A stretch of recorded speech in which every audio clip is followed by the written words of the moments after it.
राम सामने खड़ा हो और एक तरफ बचन खड़ा हो, बताओ किसको बचाओ? जो क्लियरिटी है समाज में वो हो जाए कि झूठ क्या है और सच क्या है। नहीं तो लोग तो इसी को मानते हैं, इसको मैं बोल दूं ये ब्लैक है, झूठ बोल रहे हैं आप, ये भगवा है।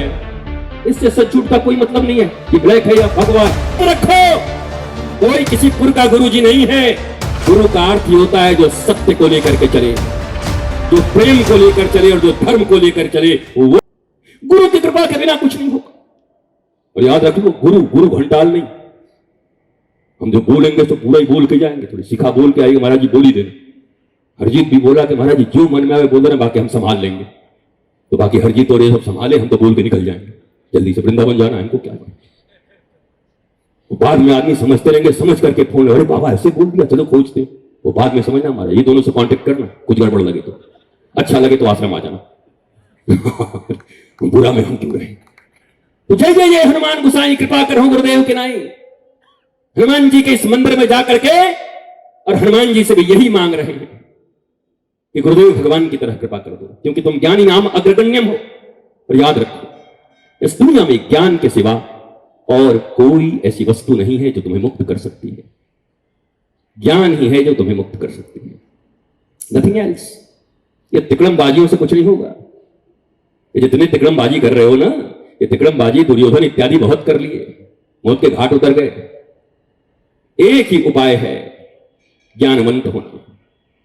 गुरु तो वही थे, दुर्योधन के भी गुरु वही थे, द्रोणाचार्य। अर्जुन के भी वही थे, सिखाया उन्होंने, सीख लिया। हालांकि बाद में गुरुजी गड़बड़ हो गए तो गुरुजी समझे, गुरुजी को परिणाम भी मिल गया होगा ना। गुरुजी को भी नहीं छूटना है। धर्म के विरुद्ध खड़े हो गए जाकर, कौन कौन खड़ा हो गया बोलो? पितामह खड़े हो गए, भीष्म पितामह। बच गए क्या? बच गए? बहुत बड़े भक्तों में नाम आता है, बच गए? नहीं बचा, तीरों से विधवा दिया जी। और सामने किसको खड़ा किया? शिखंडी को।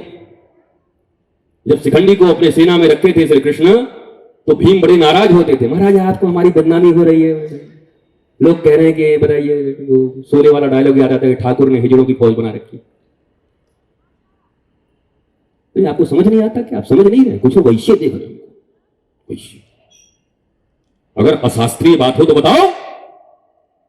जब भगवान ने शिखंडी को रखवाया तो भीम को बड़ी आपत्ति थी कि महाराज हम इतने बलवान हैं, पांडव हैं, और आप ऐसे लोगों को हमारे पक्ष में रख रहे हैं।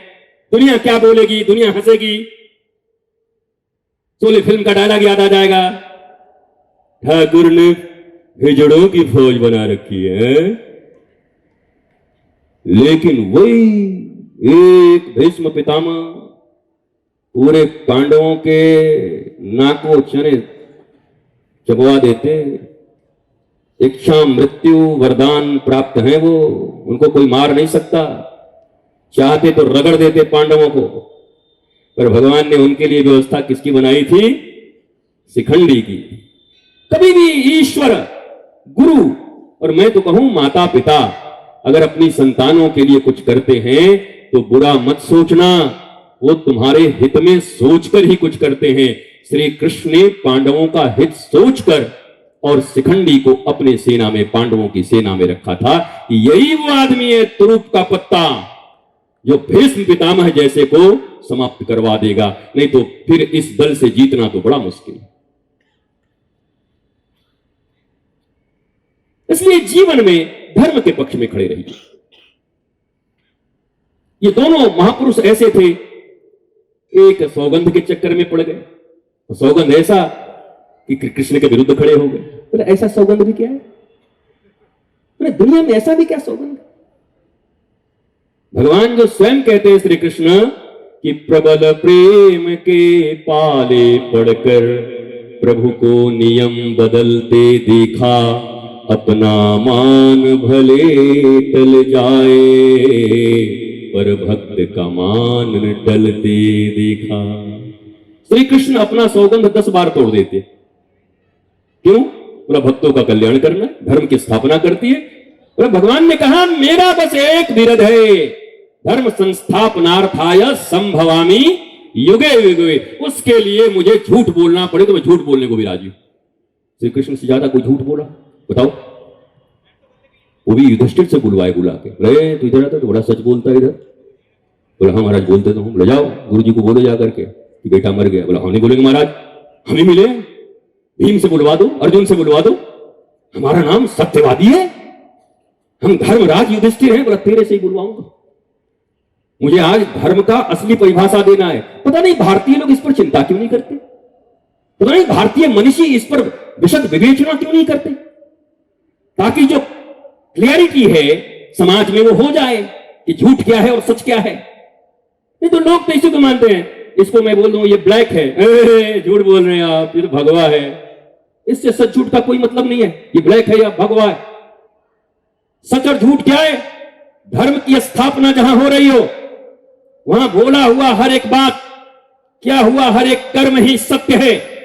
और धर्म की स्थापना जहां न हो रही हो, अधर्म जहां बढ़ रहा हो, बात अगर सच भी है तो अधार्मिक हो जाएगी।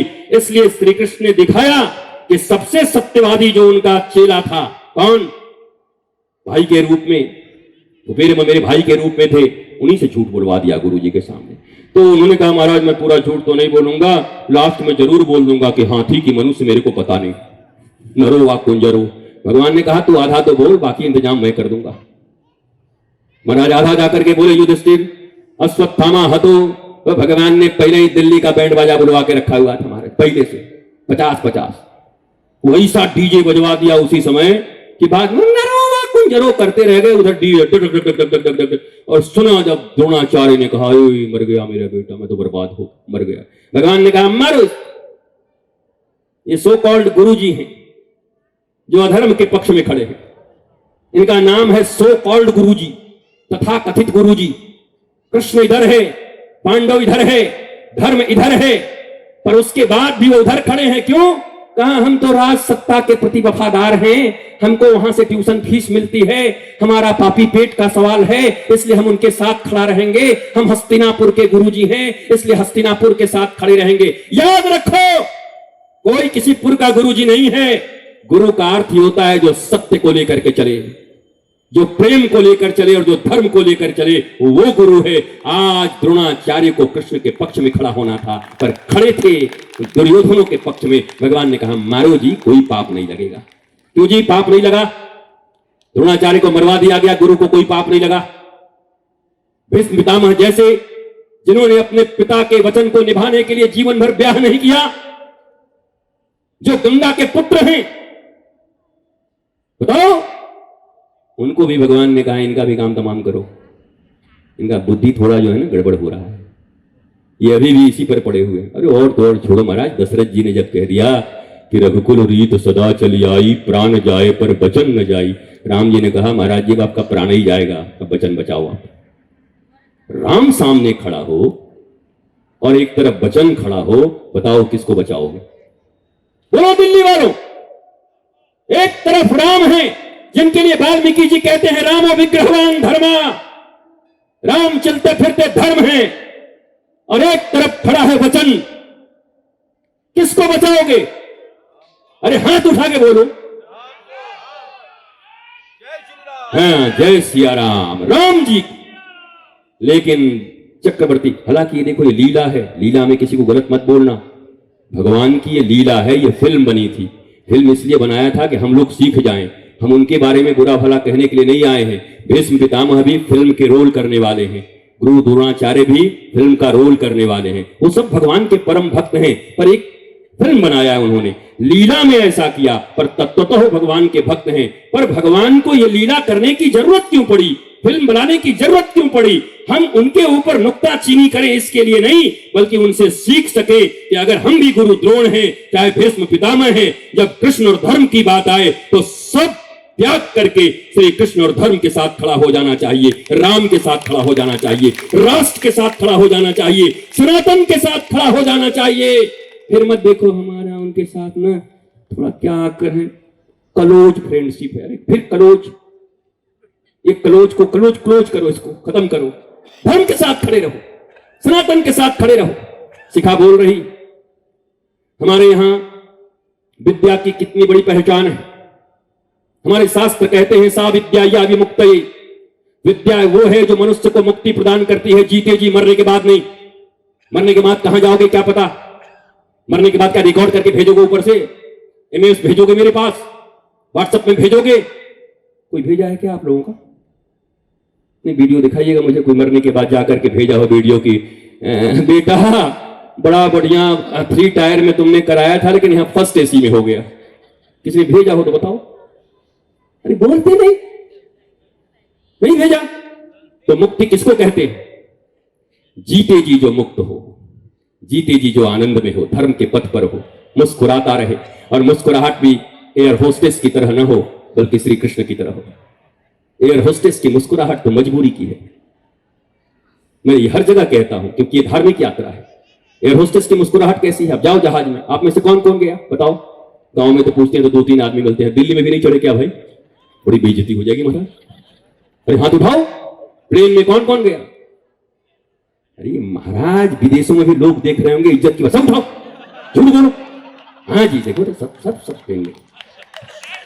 बताओ महाराज, दिल्ली में है, भारत की राजधानी है, कैपिटल ऑफ इंडिया भारत, और यहां अगर हजारों लोगों में से 2 आदमी उठावे तो बाहर जिम्बाब्वे का आदमी बोलेगा लुक इंडिया, इनको तो ये भी नहीं मिला, एरोप्लेन भी नहीं मिला, वो फिर विकास की बात करने लगेंगे। तो बताओ एरोप्लेन में जब जाते हैं तो आप कैसे भी हो, नाक टूटा हो, दांत निकला हुआ, मुंह से दुर्गंध आता हो, लेकिन जब दबाएंगे टिंग टोंग तो क्या होगा? मजबूरी है बिटिया का आना, क्योंकि वो नौकरी करती है उस एयरलाइंस में, और आएगी और आपसे पूछेगी क्या चाहिए। भले ही आपको इंग्लिश आवे ना आवे, लेकिन सीख के जाते अपने पोता से लोग इंग्लिश, कि बाबू एयर होस्टेस आई तो क्या बोलना होगा? Water please. बोला हाँ बोल देना दादा, वाटर प्लीज। तो आपको लाके देगी 1 बार 2 बार 3 बार। अब वही जब नीचे उतर जाए और रास्ते में आप मिलो, बोला वाटर प्लीज, सैंडल निकालेगी 4 सैंडल, बुढ़े मैं तेरी नौकरी, हमारी नौकरी थी 2 घंटे की, मुस्कुराहट वहां थी, और बाहर अगर मारे न तो बिगड़े, गेट आउट, नो मैनर्स। आपको मैनर नहीं है, रास्ते में पानी मांगते हो, शर्म नहीं आती? क्योंकि वो 2 घंटे के लिए उनको नौकरी मिली है, और वो 2 घंटे उन बेटियों को, मुझे क्या करूँ, मैं तो रोज ही फ्लाइट में चलता रहता हूँ, रोज मुझे मिलती है। बोला आप ही बोलते? बोला मैं ही बोलता हूँ, कुछ गलती हो गई है? नहीं, मुझे बहुत अच्छा लगता, क्योंकि वो मुझे बताती है एयर होस्टेस कि हम भी जब ऊपर रहते हैं तो अपने घर के बारे में सोच रहे होते हैं, भाई की नौकरी के बारे में सोच रहे होते हैं, मम्मी बीमार रहती है उसके विषय में सोचते हैं, हमें भी तकलीफें होती हैं, पर मुस्कुराना हमारी नौकरी है, हमें मुस्कुराना ही पड़ता है। तब मैं समझा ये मुस्कुराहट ओरिजिनल नहीं है, ये मुस्कुराहट कैसी है? ये जगजीत सिंह वाली है। तुम इतना जो मुस्कुरा रहे हो, क्या गम है जो तुम छुपा रहे हो। हमने सोचा कि ये गाना इतना हिट कैसे हो गया रातों रात, भाई ऐसा गाया। फिर हमने सोचा अच्छा दिल की बात कह दी जगजीत सिंह ने, लोगों के दिल में यही है। आखिर ये हिट क्यों हुआ मुझे बताओ? कोई चीज हिट कब होती? जब हमसे जुड़ता है, हमें पसंद आता है। ये रातों रात हिट कैसे हुआ? कि सबको लगा बात तो सही है, हम भी जिंदगी में कहां सही में मुस्कुराते। तो रिश्तेदार आते हैं, कैसी हो? बहुत अच्छे हैं, अभी अभी 9 लाख का हार दिया उन्होंने, हालांकि सवरी बेच दिया जाकर के, जो भी हाथों में अंगूठी थी उसको भी बेचाया बेचारा ने धरने के लिए, लेकिन 9 लाख का हार दिया। तो मुस्कुराहट भी नकली है हमारा, 2 नंबरी मुस्कुराहट, एयर होस्टेस की मुस्कुराहट, एक श्री कृष्ण की मुस्कुराहट है। मथुरा के ऊपर जब आक्रमण हुआ, 23 करोड़ सेना आए, काल यवन और जरासंध आए, और 23 करोड़ सेना जब आई तो काल यवन ने पूछा, वो मिस्र से आया था, अभी जो भौगोलिक स्थिति है भागवत के अनुसार तब वो मिस्र था, मिस्र से काल यवन आया था, इजिप्ट से। उसने पूछा कि मैं कृष्ण को पहचानूंगा कैसे? कहा मैं धोती पहनता है, ऐसा है मोरपंख है, बराबर ऐसे तो 1.5 रुपए के मोरपंख लगा के कोई भी आ जाएगा, बंसी लेके कोई भी आ जाएगा, जैसे आजकल बन जाते हैं। 12 रुपए का धोती खरीदो, 13 रुपया का बंसी खरीदो, 7 रुपया का मोरपंख लगा देना, गोपाल है, गोपाल नहीं कंस है। मयूर पंख लगा देने से गोपाल नहीं हो जाएगा, धोती पहना दोगे पीला और गोपाल नहीं हो जाएगा। कर्मों से गोपाल होगा, ज्ञान से गोपाल होगा, धर्म से गोपाल होगा। केवल इससे गोपाल नहीं होगा कि तुम पहना दोगे और गोपाल हो जाएगा। अरे सजा नहीं महाराज जी, गोपाल है। बाद में पता चला गोपाल बैंक डकैती में अंदर गया बड़ा होकर के। क्या हुआ तुम्हारे गोपाल का? बोला मर्डर केस में अंदर हो गया महाराज जी। क्या हुआ गोपाल का? महाराज जी बड़ा नालायक निकल गया। गोपाल था? क्या हुआ? तुम भी केवल कपड़े देने में थे, ज्ञान देने में नहीं थे। इसी देश की एक मां है जिसका नाम मदालसा है। मदालसा ने अपने 5 वर्ष के पुत्र को ज्ञान दिया, अलर्क को, और आत्मज्ञानी बना दिया। Self realise personality, the beginning of real spirituality. Who am I, why I am here, what I am doing, ये स्पिरिचुअलिटी है। ये बनाया माओ ने। एक सुनीति मां है जिसने 5 वर्ष की उम्र में अपने बेटे ध्रुव को हरि का दर्शन करा दिया। एक तो राक्षसी है आसुरी कयाधु, उसने अपने बेटे को प्रहलाद को भगवान का भक्त बना दिया। मेरा तो यह स्पष्ट मानना है हरजीत और शिखा, इस दुनिया में, हमारे भारतवर्ष में अगर माएं जग जाएं तो घर घर ध्रुव और प्रहलाद का जन्म होना शुरू हो जाएगा। केवल मां जग जाए हमारी, इनके अंदर वो शक्ति है। बताओ, हिरण्यकश्यपु जैसे राक्षस के घर में, और स्वयं एक आसुरी कुल से आने वाली माता कयाधु, लेकिन गुरु नारद की कृपा हुई और प्रहलाद जैसा 12 भक्तों में सबसे उत्तम भक्त भगवान का, नारायण का भक्त उत्पन्न हो गया। किसके बल पर? एक मां के बल पर। जब ध्रुव का भरे राजसभा में अपमान हुआ, सौतनी मां ने हाथ पकड़ के फेंक दिया, तो ध्रुव रोता हुआ आया अपनी मां के पास। अगर मां चाहती तो जिंदाबाद मुर्दाबाद करके लड़ाई करके आ जाते। तू कौन होती है? पहली ब्याह मेरी है राजा के साथ, मैं बड़ी रानी हूं, कैसे मेरे बेटे को तूने पकड़ लिया? हाथ काट दूंगी, ये कर दूंगी। पर कुछ नहीं बोला, गोद में लिया। बोला क्यों रोता है, क्यों इतना हिचक रहा है? बोला मेरी मां ने मुझे हाथ पकड़ के फेंक दिया। मत कर, सीधा बोल, क्या बोली? उसने कहा जा, अगर पिता की गोद में बैठना में, राज सत्ता पे बैठना है, तो पहले जाकर के हरि का भजन कर, और हरि आकर के दर्शन दे तो उनसे वरदान मांगना कि तू मेरी कुक्षी में आए और मेरे गर्भ से जब पैदा होगा तब इस सिंहासन पर बैठ सकता है।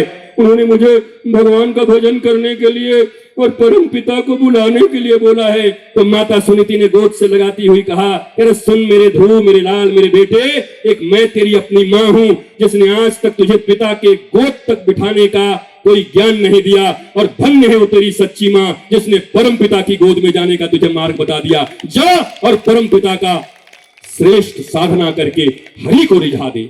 चाहती तो लड़ जाती, चाहती तो कट जाती, जिंदाबाद मुर्दाबाद हो जाता, कोर्ट में केस कर देती, पर उसने अपने बेटे को, उसका नाम सुनीति है, वो नीतिवान है, वो धर्मज्ञ है, वो धर्म की बात करती है, इसलिए अपने बेटे को देखा ये तो छोटा है, आज अगर इसको गलत शिक्षा दे दिया तो ये दुर्योधन और दुशासन बन सकता है, और आज अगर मैं अपने हृदय पर, इमोशन पर काबू रख करके इसको परम पिता और ज्ञान की तरफ, गुरु की तरफ भेज दूं तो यही एक दिन नाम वाला हो जाएगा।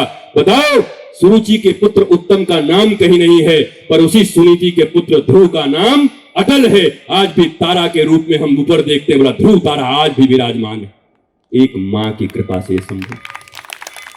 मैया ने चाहा तब हुआ। ये माताएं कहती हम क्या करें जी, पापा सुनते नहीं इसके, दादाजी सुनते नहीं। अरे मैया तू अकेली काफी है।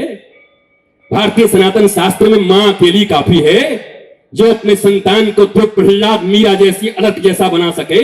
एक मां कौन? किसी रावण की मां। रावण बड़ा अच्छा आदमी था, आपको जानकर आश्चर्य होगा।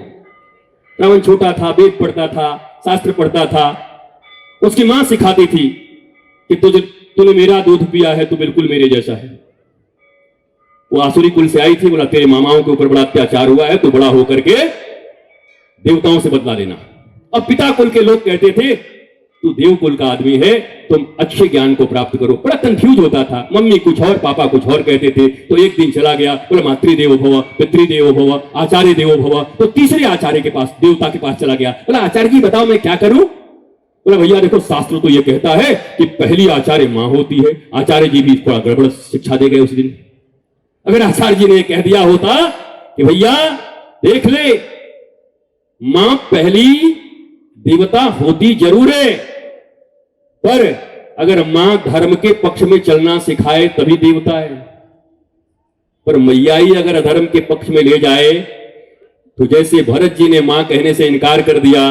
अब मैं एक प्रश्न दिल्ली वालों के सामने करके जाता हूं, कोई व्यक्ति अपनी मां को मां न कहे, मां से दूर हट जाए, मां से घृणा करने लगे, अब भगवान उसको गोद में उठा लें तो भगवान को माना जाएगा कि नहीं कि आदमी घर फोड़ रहा है? बताओ, ये आदमी मां से दूर है और ये पड़ोसी जो है इसको बहुत, मैया को गाली दे और मौसी गले लगाए बेटे को, तो मैया बोलेगी यही डाक, इसी ने सब बिगाड़ा मेरे बच्चे को। देखो, भरत जी ने अपनी मां का परित्याग कर दिया और राम जी गले मिल रहे हैं। हम तो राम जी से भी प्रश्न पूछेंगे, बा महाराज, मां बेटे में लड़ाई करवा रहे हो ठाकुर जी, हैं? आप तो बताओ कि मैया को ना ना ना ना ना ना, वो रिश्ते निभाने के लिए नहीं आए इस पृथ्वी पर, और कम से कम उन लोगों के लिए देते हैं भगवान को धोखा, अरे हम इंसानों को क्या छोड़ेंगे,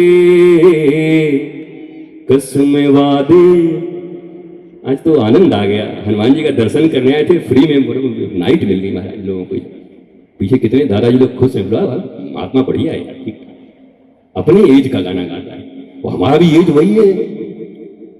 कसम वादे प्यार वफा सब बातें हैं, बातों का क्या। तो मां ने अगर धर्म विरुद्ध शिक्षा दे दी तो भरत जी ने त्याग कर दिया। पिता ने धर्म विरुद्ध शिक्षा दे दी तो प्रहलाद ने अपने पिता का त्याग कर दिया। और तो और असुरों का राजा बलि, गुरु ने गलत शिक्षा दे दी तो गुरु का त्याग कर दिया। गुरु जी ने कहा बिल्कुल सुमत देना, ठगने आया तुमको, बामन है नारायण है। बोला महाराज जी गुरु जी कैसे हो? गुरु तो ये सिखाते हैं कि किसी दिन नारायण अगर द्वार पर आ जाए तो सब लुटा देना, और आज नारायण मेरे द्वार पर हो और तुम मुझे बचाने के लिए बात कर रहे हो, तुम सच्चे गुरु नहीं हो। तो गुरु का परित्याग कर, गुरु को छोड़ दिया। तो हमारे धर्मशास्त्रों में यह नियम है कि किस स्थिति में किसका स्वीकार करना है और किसका त्याग करना है। अगर यह ज्ञान भारतवासियों को नहीं होगा वे गुरु घंटालों के साथ चले जाएंगे, कभी ज्ञान की तरफ इनकी वृत्ति नहीं होगी, ये भी घूमते रहेंगे चक्करों में, इधर उधर के गलियों में।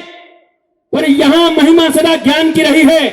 अगर भारत को विश्व गुरु कहा गया तो केवल ज्ञान के लिए कहा गया, केवल धन से नहीं कहा गया। पर वो ज्ञान कहां है अब आपके पास? अंग्रेजों की शिक्षा है आपके पास। मैकोले ने जो शिक्षा पद्धति दी उसको तुम पढ़ते हो। उस मैकोले की शिक्षा पद्धति में मैकोले ने लिख दिया था कि भारत शरीर से आजाद हो जाएगा पर मानसिक रूप से इनको सदा गुलाम बना के रखेंगे। और आज भी हम मानसिक रूप से गुलाम हैं। देसी मुर्गी बिलायती बोल, देसी मुर्गियां बिलायती बोल है हमारा। माताओं के बीच में आप जानते हैं फैशन क्या है? पता है ये सीखा? बोला हाँ, हमारा जो मुन्नू है ना वो 2 साल की आयु में बिल्ली को देख के कैट कैट कैट कहता है। सीखा कहेगा हमारा तो 1.5 साल का है, वो अभी से चूहा देख के रैट रैट रैट कहता है। ये महाराज ये तुम्हारा अहंकार का विषय है? कैट रैट मैट तुम्हारे बच्चे बोल रहे हैं अहंकार का विषय है? बताओ। जापान अपनी भाषा बोलता है, चाइना अपनी भाषा बोलता है, जर्मनी वाले अपनी भाषा बोलते हैं, और नाम लो फ्रांस अपनी भाषा बोलता है। ये सब तुमसे ऊपर हैं इकोनॉमी में भी, और वहीं से सामान भी खरीदते हो तुम, राफेल वहीं से लाए हो। हम तो खुला बोल रहा हूं ना, सुनो। वो अपनी भाषा बोल रहे और इतने महान है, और हमारे भीतर एक हीन मान्यता का बोध, इंफीरियरिटी कॉम्प्लेक्स डाल दिया गया है। इसको अंग्रेजी नहीं आती क्या? अंग्रेजी कैसी की देश आवे ना आवे, ग्लोबल लैंग्वेज है। 9 देश के लोग बोलते हैं, इसको ग्लोबल लैंग्वेज बोल दिया। चाइना में कोई नहीं बोलता जल्दी। जर्मनी के बच्चे, उनसे पूछा जाता है तुम्हारे पिता का नाम क्या है? बोले जर्मनी मेरे पिता का नाम। मां का नाम क्या है? जर्मनी मेरी मां का नाम। देश का नाम क्या है? जर्मनी मेरे देश का नाम है। मैं तो चाहता हूं कम से कम 10-15 साल तक भारत में भी यही शिक्षा दी जाए। मां कौन? बोला मेरी मां भारती। पिता कौन? भारत। यह शिक्षा दी जाए एक बार, हम भारत की संतानें हैं। ये क्यों नहीं दिया जाता? जर्मनी से ये क्यों नहीं सीख? जर्मनी के 14 यूनिवर्सिटी में संस्कृत की पढ़ाई शुरू हो गई, वेद पढ़ाए जा रहे हैं 14 यूनिवर्सिटी में, जर्मनी में। क्योंकि जर्मनी को पता है कि वेदों में वो कोड है जिससे हम लेटेस्ट इन्वेंशन कर सकते हैं। जो इन्वेंशन अभी तक हुए नहीं है वो भी इन्वेंशन किया जा सकता है। वो चीजें संस्कृत में भरी पड़ी हैं हमारे वेदों में, शास्त्रों में, पर भारत में नहीं पढ़ाया जा रहा। और जर्मनी 14 यूनिवर्सिटी में कंपलसरी हो गया संस्कृत पढ़ना। जरा सुनकर लज्जा करो भारतवासियों। अब आज के कुछ दिन के बाद लोगों को संस्कृत और वेद भी पढ़ना होगा तो जर्मनी जाना होगा, और वो आएंगे बोलो मैं वेद जर्मनी से पढ़ के आ रहा हूं, जर्मनी रिटर्न हूं। जो वेद की धरती भारत है, जो शास्त्रों की धरती भारत है, जो संस्कारों की धरती भारत है, जो 16 संस्कारों की जननी भारत है, वहां पर पढ़ाई नहीं हो रही, जर्मनी में पढ़ाई हो रही है। सबसे बड़ा सेकंड इकोनॉमी है दुनिया में, 2 नंबर की इकोनॉमी है जर्मनी की। हम कितने कम ही तो हैं उससे। और वहां यूनिवर्सिटी में क्या पढ़ाई जा रहे हैं? वेद, संस्कृत। और हम काम करते भोजपुरी सिनेमा में, और टीवी पे आएंगे तो and I if but you, Bhojpuri बोल, भोजपुरी वालों ने तुमको सुपरस्टार बनाया। यहां अपनी भाषा नहीं बोलते। अंग्रेज इंग्लैंड में बैठा अगर कोई बच्चा हिंदी नहीं बोलता ठीक से तो उसके लिए शर्म का विषय नहीं है, क्योंकि वो उसका मदर टंग नहीं है। और तो गलत बोलते भी हैं, हे मैन कहां आता, कहां जाता, क्या खाता, क्या करता, ठीक बोल भी नहीं पाते। पर अगर इंग्लैंड का कोई बच्चा इंग्लिश न बोल पाए तो उसके लिए ये लज्जा का विषय है। ऐसे ही भारत में रह करके अगर कोई व्यक्ति इंग्लिश न बोल पाए तो ये शर्म का विषय नहीं है, बल्कि भारत में रहने वाला अपने राज्य और अपने देश की भाषा न बोल पाए तो ये उसके लिए शर्म की बात है। ये हीन मान्यता भारतीयों के बीच में क्यों भर दिया गया? ये इंफीरियरिटी कॉम्प्लेक्स हमारे भीतर में क्यों डाल दिया गया? और इसी के लिए शायद सनातन यूनिवर्सिटी का निर्माण करने का हमारे मन में एक विचार आया। भारत ही नहीं, दुनिया का सबसे बड़ा यूनिवर्सिटी जो कैम्ब्रिज, हार्वर्ड और ऑक्सफोर्ड से भी बड़ा यूनिवर्सिटी होगा, केवल इस टेक्नोलॉजी के लिए नहीं, केवल मॉडर्न साइंस के लिए नहीं, मॉडर्न साइंस की पढ़ाई में इन यूनिवर्सिटियों को टक्कर तो ये देगा ही, पर हमारे प्राचीन 16 संस्कार, हमारे प्राचीन ज्ञान और प्राचीन ऋषियों का विज्ञान, दोनों के फ्यूजन एजुकेशनल सिस्टम से एक ऐसा 1000 एकड़ से ज्यादा भूमि में, भारत की भूमि पर बनाया जा रहा है सनातन विश्वविद्यालय, जिसमें तुम्हारे बच्चे भी पढ़ करके गौरव के साथ कह सकेंगे आज भारत के लोगों का वीजा खारिज हो रहा है, कनाडा वापस कर दे रहा है, कभी न्यूजीलैंड ने नौकरी देने से मना कर दिया, अमेरिका में सरकार आई तो वीजा क्लियरेंस में दिक्कत हो गई, आज भारतीय स्टूडेंट वीजा लगा रहे हैं, जबकि भारत में सनातन यूनिवर्सिटी बनने के बाद आज मैं भुजा उठा के कहता हूं कि वो विदेशी लोग भारत का वीजा लगाएंगे कि मुझे सनातन यूनिवर्सिटी में मॉडर्न साइंस भी पढ़ना है और संस्कार की विद्या भी पढ़नी है, वेदों की विद्या भी पढ़नी है। अरे जय जय मातरम, मातरम, ऐसे जोश चाहिए। और ये केवल जोश नहीं, मैं भाषण देने नहीं आया हूं। 1.5-2 साल, मैक्सिमम 3 साल के भीतर मैक्सिमम भारतवर्ष की भूमि पर इसको लोकार्पित किया जाएगा।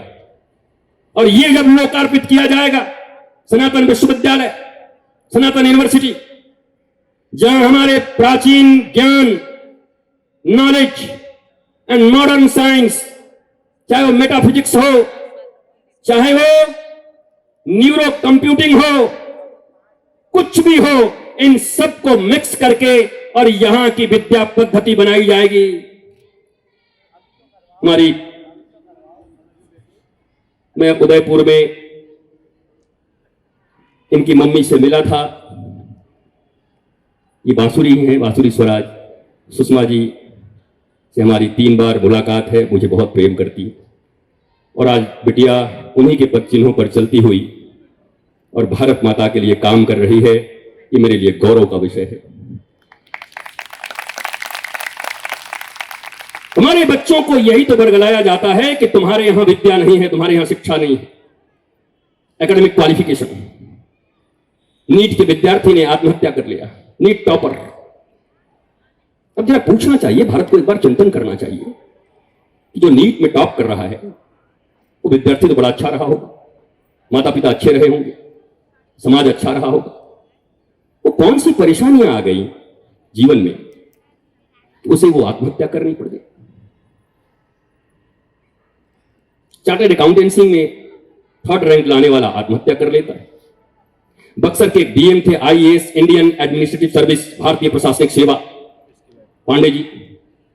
सारे जिले का तनाव नियंत्रण करने का जिम्मा था, पर घर में थोड़ा सा तनाव हो गया और इसी गाजियाबाद में आकर के ट्रेन के नीचे कटकर उन्होंने आत्महत्या कर ली। बताओ महाराज, डीएम, किसी एक जिले के डीएम वो आत्महत्या कर लेते हैं आकर। तो भारत को क्या चिंतन नहीं करना चाहिए? हमारे यहां सदा से 2 विद्या रही, एक जीविका की विद्या, हाउ टू अर्न मनी, और एक जीवन की विद्या, हाउ टू लर्न मनी। पर how to earn money Macaulay ने छोड़ दिया, पर हाउ टू लर्न मनी हमारे ऋषियों का दिया हुआ विद्या, भारत ने उसको इग्नोर कर दिया। तो भारत के पास कोई उपाय नहीं है। जब तक समूल रूप से इस शिक्षा नीति को समाप्त न कर दिया गया, अमेंडमेंट से काम नहीं चलेंगे। मैं जानता हूं आज निकल सब समाप्त करना पड़ेगा। ये अमेंडमेंट थोड़े थोड़े हो रहे हैं, कुछ काम नहीं करेंगे। कैंसर हो गया, कैंसर में ऐसे छीलने से काम नहीं चलेगा, काटना पड़ेगा। और मैं कभी कभी ताज्जुब करता हूं, चाइना के ऊपर से जापान का जब आधिपत्य समाप्त हुआ तो 1 वर्ष के भीतर चाइना ने अपने देश की एक बिल्डिंग का नाम जापानियों के नाम पर, एक रोड का नाम नहीं रहने दिया, सब मिटा दिया। तो भारत को पता नहीं क्या, हर वर्ष आधा आधा नाम मिटाते हैं। मैं तो कहता हूं एक ऑर्डिनेंस लाओ और एक बार कहो भारत है, भारत माता के हम संतान हैं, और भारत के लोगों के नाम पर, मैं फिर कहता हूं, वीर अब्दुल हमीद टैंक से जितने पाकिस्तान के छक्के छुड़ा दिए उनके नाम पर होना कोई तकलीफ है क्या? मिसाइल मैन के नाम पर होना कोई तकलीफ है क्या?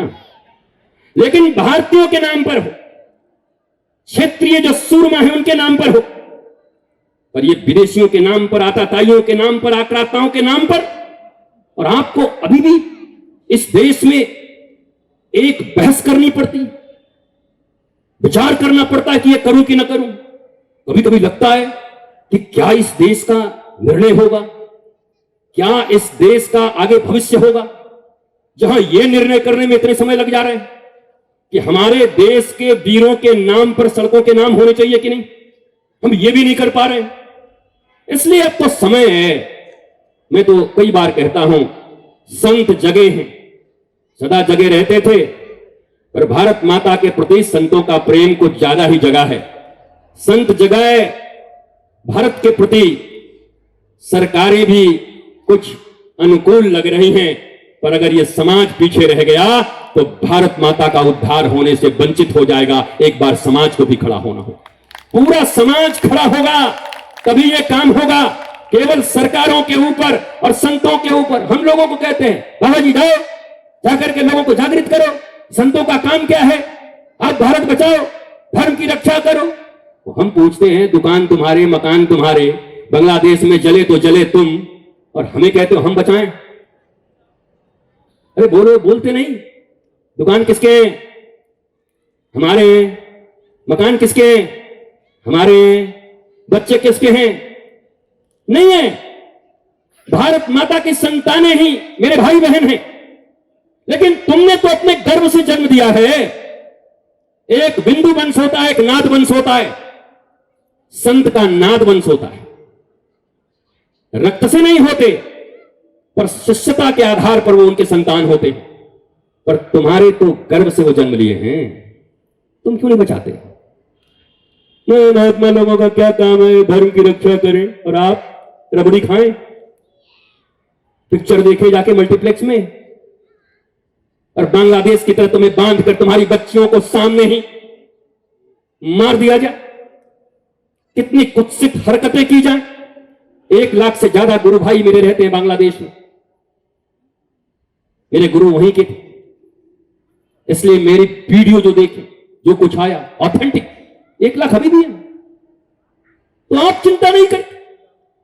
संतों का काम है देश बचाना, राजनेताओं का काम है देश बचाना।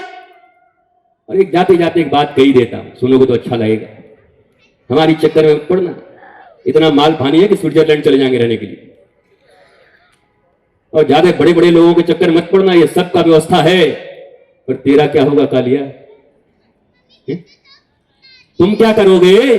बच्चे तुम्हारे, रिश्ते तुम्हारे, घर तुम्हारा, दुकान तुम्हारे, भारत तुम्हारा, मोहल्ले तुम्हारे, राज्य तुम्हारे, जिले तुम्हारे।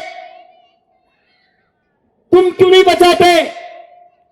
तुमने तो एक ही विद्या पढ़ ली है, बाप बड़ा ना भैया, सबसे बड़ा रुपया, ताता भैया ताता, कुछ काम नहीं आएगा। कमाओ, पर अपने गोद में जो तुम्हारे बच्चे भी खेल रहे हैं, मैं देख रहा हूं, ऊधम कर रहे हैं, इधर उधर दौड़ रहे हैं, 20 साल के बाद इनकी रक्षा का उपाय किया आपने? तो काय की मां बनी हो और काय के पिता बने हो? जन्म दे दिया मरने के लिए, जन्म दे दिया समाप्त होने के लिए, घुट घुट के जीने के लिए। इनकी कोई व्यवस्था न करोगे? ये पूछेंगे, उस दिन गाली देंगे कि मेरे माता पिता के रहते तक तो भारत का पुनर्निर्माण हो सकता था, भारत जग सकता था। हमारे माता और पिता इतने अज्ञानी कि 15-20 साल 25 साल के बाद क्या होगा हम बच्चों की उन्होंने चिंता नहीं की। ये तुम्हारा काम, अगर तुम न किए तो कोई नहीं करेगा। तुम्हारे पेट से जन्म लिए बच्चों को तुम ही बचा सकते हो अपनी जागृति से, और जो बचा रहे हैं उनका सहयोग करके। जो बचाते हैं उनका सहयोग नहीं करते, जो साथ खड़े हैं उनको देख के निकल जाते हो। इनको सब चाहिए अपने घर में, एलन मस्क चाहिए, बिल गेट्स चाहिए, पर कोई साधु संत या समाज के लिए काम करने वाला हो तो पड़ोसी का बच्चा हो जाए। विवेकानंद पड़ोसी के घर पैदा हो, एलन मस्क के घर में पैदा हो, ये तो इनकी सोच है। और फिर भी भारत बचने का ये सपना देखते हैं, भारत बचेगा। मैं आपसे निवेदन करने आया, मुझे सनातन विश्वविद्यालय बनाने के लिए आपसे कोई सहयोग नहीं चाहिए। मेरे गुरु ने मुझे इतना धन दिया है, इसी भारतवर्ष में हजारों एकड़ भूमि में 3 वर्ष के भीतर, मैंने कहा है कैम्ब्रिज, हार्वर्ड और ऑक्सफोर्ड, यहां के लोग भी वीजा लगा करके, और अगर भारतवर्ष के सनातन यूनिवर्सिटी में पढ़ने ना आए तो कहना 3 साल पहले आकर के कोई बाबा झूठ बोल के चला गया, संत झूठ बोल के चला गया। वो यूनिवर्सिटी जहां प्राचीन और आधुनिकता का संगम होगा। आधुनिक क्या है? जो जीवन को बचाए। आधुनिकता तो यही ना, जीवन बचाए। कि आधुनिकता केवल जींस फाड़ के पहनना आधुनिकता है? जींस फाड़ लिया, यहां छिदवा लिया, यहां छिदवा लिया, यहां कान में बाल खड़ा करवा लिया, स्पाइक्स करवा लिया, इसको बोलते cool. Cool, you are not cool, you are fool. अपने माता पिता से पहले पूछो जा करके कि कूल हो कि फूल हो। वो बेचारे मर रहे हैं तुम्हारी जिंदगी देख करके। ये कूल होना नहीं है। कूल होना यह है कि मैं विपरीत से विपरीत परिस्थितियों में भी श्री कृष्ण की तरह, श्री कृष्ण भगवान के जीवन में और राम भगवान के जीवन में विपरीत से विपरीत परिस्थितियां आती हैं, उसके बाद भी वो कूल है, आनंदित है। ऋषियों के जीवन में विपरीत से विपरीत परिस्थितियां आती हैं, उसके बाद भी वो कूल है। और ये कूलनेस केवल ज्ञान दे सकता है। Knowledge is the key of success, nothing else. इसको समझ लो अच्छे से। केवल ज्ञान। तुम ज्ञान नहीं चाहते, तुम धर्म के नाम पर भी केवल इधर उधर की बातें करते हो। तुम ज्ञान की बात कभी नहीं करते। लोगों के छाती में आग लगी थी, ये संत लोग क्या कर रहे हैं, वहां शिक्षा निकेतन बना रहे हैं, वहां पर स्कूल क्यों नहीं बना रहे हैं, वहां पर विद्यालय क्यों नहीं बना रहे हैं। अरे इसी भारतवर्ष की भूमि पर आओ गया एक संत जो दुनिया का सबसे बड़ा विश्वविद्यालय बना रहा है। अब तो ठोको ताली, अब तो बजाओ ताली, और अब तो आओ सामने। तुम कहते थे केवल मंदिर बना रहे हैं, अब तो बना रहे हैं। अब भी बिल में घुसे हुए वो लोग ये कर रहे हैं कहीं चंदा लेके भाग न जाएं। तब मैंने घोषणा किया चंदा नहीं चाहिए, बस केवल तुम्हारी जागृति चाहिए, तुम्हारा जागरण। भैया सनातन विश्वविद्यालय बन रहा है, मेरी भावनाएं उसके लिए शुभ हैं, और मैं विश्वास करता हूं कि शुभ कामनाएं बहुत काम करती हैं। मनोकामना तो कभी किसी की पूर्ण नहीं होती, पर शुभ कामना किसी की अधूरी भी नहीं रहती। इसलिए हमारे वृंदावन में एक बहुत बढ़िया वृक्ष है जिसका नाम है शुभकामना वृक्ष। और मैं चाहता हूं कि आज हनुमान जी के मंदिर में हनुमान जी आप में से किसी की मनोकामना पूर्ण न करें, बल्कि सबकी शुभकामना को पूर्ण कर दे। सुभक्तों की जो कामना हो वो पूर्ण होनी चाहिए। मनोकामना तो खतरनाक भी हो सकती है। मनोकामना तो कई की तरह हो सकती है कि भगवान ही को भेज दे वनवास में, तो ऐसी मनोकामना पूर्ण न हो। मस्त रहिए, स्वस्थ रहिए, आनंदित रहिए, कथाओं में जाइए, सुनिए, पर कुछ अपने बच्चों के ऊपर भी उसका प्रभाव पड़े तब। एक बैठे रहते हैं, बोला महाराज जी मैंने 101 कथा सुन लिया। बच्चा क्या बन गया, क्या हो गया तुम्हारा? 101 कथा सुन लिए तो कुछ बना? इसी रामचरितमानस में लिखा हुआ है, प्रात काल उठ के रघुनाथा, मातु पिता गुरु ना वही माथा, ना वही माथा। हाथ उठाओ, भाई मत उठाओ। सच बोलना। हनुमान जी के मंदिर के सामने बैठे हो, हनुमान जी को मैंने कह दिया है जो झूठ बोले उसका बहुत गड़बड़ हो जाएगा महाराज। क्या तुम्हारे बच्चे प्रातः काल उठ करके दंडवत हो करके पहले मां को, फिर पिता को, फिर गुरु को, गोविंद को प्रणाम करते? एक को हाथ उठाओ। ठीक है महाराज, एक उठाया, जय हो तुम्हारी। बाकी नहीं, रामकथा तो बहुत सुन रहे हो, टीवी में देख भी रहे हो, देवनिका और कौन कौन कौन से बहुत देख रहे हो। क्या हुआ? यहां तो ऐसा है बांसुरी बिटिया, इधर है प्रात काल उठ के रघुनाथा, मातु पिता गुरु ना वही माथा। और यहां है प्रात काल उठ के अनाथा, मोबाइल में मार ही माथा। यहां तो मोबाइल में माथा मार रहा है सुबह से उठ के। रघुनाथा तो प्रणाम कर रहे माता पिता को, और ये अनाथ न माता को प्रणाम कर रहा है, न पिता को प्रणाम कर रहा है, न गुरु को प्रणाम कर रहा है। मातृदेवो भव, पितृदेवो भव, आचार्य देवो भव, इन तीनों देवों में से किसी को प्रणाम करने को राजी नहीं है, नमन करने को राजी नहीं है, नतमस्तक होने को राजी नहीं है। उसके बाद भी कह रहे ओ बहुत रामायण कथा हमने सुनी है। क्या सुने? क्या मतलब हुआ आपके इस रामायण का? इसलिए मैं कहता हूं केवल कथाओं को सुनने से नहीं होगा, बल्कि हमारे घर में वो उतर जाए, वो बात आ जाए, और हम सब भी कम से कम भारत में ही पढ़ाएं अपने बच्चों को।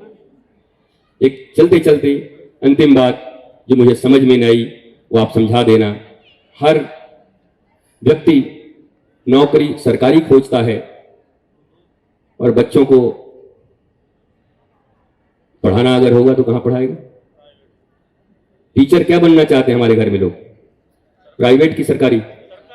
और बच्चों को कहां पढ़ाना चाहते हैं? ये रिश्ता क्या कहलाता है?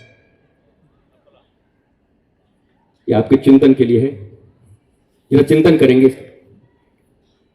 हर आदमी चाहता है कि मुझे सरकारी शिक्षक की नौकरी मिल जाए और अपने बच्चे को प्राइवेट स्कूल में पढ़ाता है। भारत सरकार को, राज्य की सरकार को, संतों को और जनता को यह रिश्ता क्या कहलाता है खोजना चाहिए। क्या कारण है? नौकरी सरकारी और पढ़ाई। डॉक्टर बनना है तो कहां बनना चाहते? बड़े से बड़े एम्स में हो जाए, मामला बन जाए, सरकारी हॉस्पिटल में हो जाए, बैठे बैठे खाएं। और जब इलाज कराना हो तो बोलो जी, दिल्ली वालों को तो उपलब्ध भी है, बहुत सारे आपके पास हैं, बाकी भारत के गांवों की सोचो। तो आपको समझ नहीं आता कि सभी लोग थोड़े बेईमानी पे उतरे हुए हैं। जैसा मैंने कहा कि अपने लिए अच्छा ऑर्गेनिक फूड 1 बीघे में और बाकी जहर पैदा कर रहे हैं, वो किसके लिए पैदा कर रहे हैं? इंसान को मारने के लिए। ऐसे लोग इंसान हो सकते हैं? तो क्या धर्म ये नहीं है? कभी ये धर्म का उनको मर्म नहीं समझाया जाता कि हजारों एकड़ में ये जो जहर पैदा कर रहे हो किसके लिए पैदा कर रहे हो? बोले एक्सपोर्ट करेंगे। तुम जान मारोगे लोगों का, तुम जहर खिलाओगे लोगों को। तो जहां ह्यूमन वैल्यूज इतने गिर चुके हों वहां धर्म की बात करना थोड़ा कठिन तो जरूर है। पर न कारखाने में तूती की तरह आते जाते और बोलते रहना चाहिए। मैं शिखा का धन्यवाद देता हूं, बेटी को, वो मुझे धन्यवाद दे रही है कि आप मेरे कहने पे आ गए। मैं तुझे धन्यवाद देता हूं कि दिल्ली में बहुत आना नहीं होता, पर हनुमान जी के इस प्रांगण में आकर और लोगों से वार्ता करके हर जीत की भी जिद रही गई, आनंद हो गया, मौज आ गई। आप सब भी प्रसन्न रहिए। सीने में आग तो बहुत हैं, पर अब इतना भी ना निकालूं कि आप जल ही जाएं। थोड़े ठंडे रहें, इतने में तो इतनी आग लग गई कि मत पूछो। पर जरूर इतना कहता हूं, आप निरंतर इन सब चीजों को सुना करिए। सुनते सुनते सुनते हमने अपने जमाने में देखा था टीवी ऐड हरजीत, लिखते लिखते लब हो जाए रोटोमैक। तो हमें भी ऐसा लगता है कि भारत माता के प्रति और धर्म के प्रति सुनते सुनते भी एक दिन लब हो जाएगा भारत माता से। इसलिए सुनना बंद मत करना, जरूर सुनना, अपने बच्चों को ले जाना, परिवारों को ले जाना, बिठाना। ये मैकोले की शिक्षा एक शाम न भी मिले, ट्यूशन इत्यादि तो छुड़वा देना। कोई संत आ रहे हो राष्ट्र की बातें करने, चिंतन करने, तो ले आना बच्चों को। ये ट्यूशन बहुत काम नहीं आएंगे, याद रख लेना। एकेडमिक क्वालिफिकेशन मेरे पास भी बहुत है, डॉक्टर रितेश्वर। तो उस एकेडमिक क्वालिफिकेशन का तो मुझे कोई लाभ नहीं मिला। मेरे गुरु ने मुझे जो आध्यात्मिक ज्ञान दिया, आत्मिक ज्ञान दिया, आज मैं उससे मस्त हूं। ब्लिसफुल लाइफ जी रहा हूं। How to live a blissful life. जीवन में आनंदित कैसे हो, ज्ञान ये कर देता है। इसलिए ज्ञान बहुत जरूरी है। और चलते चलते जरूर याद रखिएगा, हनुमान जी के मंदिर में जाइएगा तो उनको भी एक ये चौपाई रोज सुनाया करिएगा जाकर। क्या? जय जय जय हनुमान गोसाई, कृपा करहु गुरुदेव की नाई, गुरुदेव की नाई। जिनके जीवन में गुरु न होंगे, याद रखना, हनुमान जी के सामने यही प्रार्थना करना, हनुमान जी ही किसी के भीतर प्रेरणा बनकर बैठकर तुम्हारे गुरु के रूप में तुम्हारे द्वार पर किसी दिन उपस्थित हो जाएंगे और तुम्हारा जीवन भी मंगलमय हो जाएगा। क्योंकि ये हनुमान चालीसा में लिखा हुआ है, जय जय जय हनुमान गोसाई, कृपा करहु मम्मी की नाई, पापा की नाई, डीएम की नाई, सीएम की नाई, ना भैया गुरुदेव की नाई। कृपा करना हो हनुमान जी तो गुरु की तरह कृपा कर दो। मस्त रहिए, स्वस्थ रहिए, आनंदित रहिए। एक बार श्री धाम वृंदावन जरूर आइए। उस वृंदावन धाम में भी बिहारी जी के पास में इतने बड़े क्षेत्र में, जहां पूरा वृंदावन मुंबई बन गया, दिल्ली की इमारतें बन गई, वहां आज भी एक जगह ऐसा है जहां हजारों दीपक रोज संध्या को जगमगाते हैं। लाइट्स नहीं है उस जगह पर। आज भी 5000 वर्ष प्राचीन विधा, यमुना जी का रज और संध्या की गोधूली बिहारिया की आरती। एक बार जो गया वो वहीं का होकर रह गया। वृंदावन के सब जितने भी संत हैं वो कहते हैं कि वृंदावन में अगर वृंदावन कहीं है तो लाडली निकुंज वन की आरती में हमें वृंदावन देखने को मिलता है। तो आकर कभी वो आरती भी कर लेना। हम रहे न रहे कोई फर्क नहीं पड़ता, वो निरंतर चलती है। हम कहीं प्रवास में रहें देश में, पर आप जरूर जाना और जाकर आरती का दर्शन कर लेना। स्वस्थ रहिए, मस्त रहिए, प्रसन्न रहिए, आनंदित रहिए।